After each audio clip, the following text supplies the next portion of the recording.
Hello and welcome back. This is David from the Personal Finance Squad. We just finished up with the beginning of Chapter 8, Credit Card Management. We went over the basics of a credit score and the basics of a credit card and the dangers and the pitfalls that you can get into.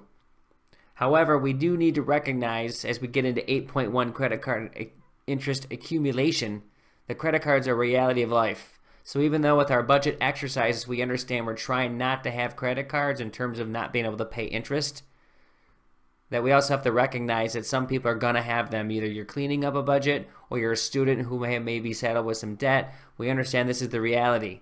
However, we budget otherwise, but we're going to recognize that no one's impervious to having this happen to them. So therefore, we're going to go and start right now and understand how a credit card works, so that you can have a good visual understanding of it, and it may make you think a little bit more before you charge your card next time. We need to know how a credit card accumulates interest.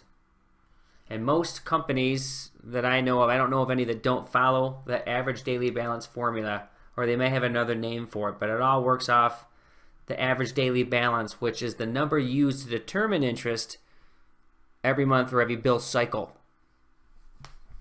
And what we need to do is understand how that average daily balance gets accumulated. So we can see right here that when we talk about the average daily balance, what it takes into account is any new charges during that billing cycle of a month, any unpaid finance charges, so that would be interest from the prior month. So interest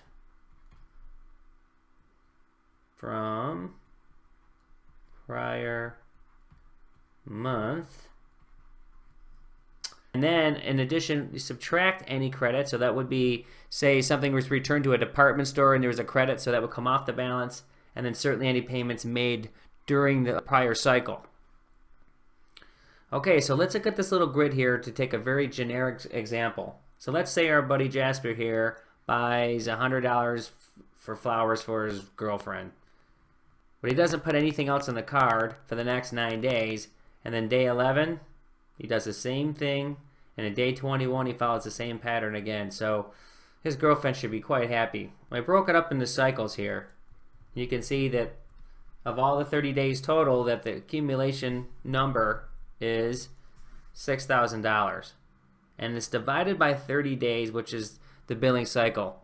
I guess it could be 31. It depends how the terms go, but this is very minimal in terms of the days. The whole point is to make sure that whether it's 30 or 31, that this is what they're coming up with, which is this $200. So the next thing that gets understood is the average daily balance is here, but it needs to be multiplied by a couple factors. And the next one of those is the annual percentage rate, or APR. So that APR, in this case, as we see below, is 10%. And that is multiplied by the average daily balance. And then it is divided by 12 for the periodic rate. And the periodic rate, is what we're saying here, is for 12 months. Now we say there's $200. We have times 10 divided by 12, or mathematically in our form here. So what we're saying here, putting all these numbers together, comes out to $1.67 in interest in this case that we're looking at here. So for that cycle, that $1.67 will now be added to the current balance of $300, bringing the total due at $301.67. And it's important to understand here there's a difference between average daily balance and total balance. So 300 is a total balance, but for this exercise when we started, our number came up to 200. So remember, because Jasper ended up with 300 right here. Okay, so we're going to wrap up this section here. We just want to know at this point how interest is accumulated from the basic formula, and we're going to get more in depth as we go here.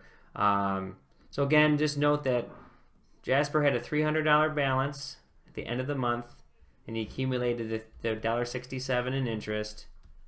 And so, as you can see to the left there, I'm kind of writing what's already printed, that there'll be $301.67 in his statement that he owes. And at that point, he'll have a minimum payment that he owes by the company, and that's what we're going to get into in section 8.2. So thanks for joining, and we will see you soon.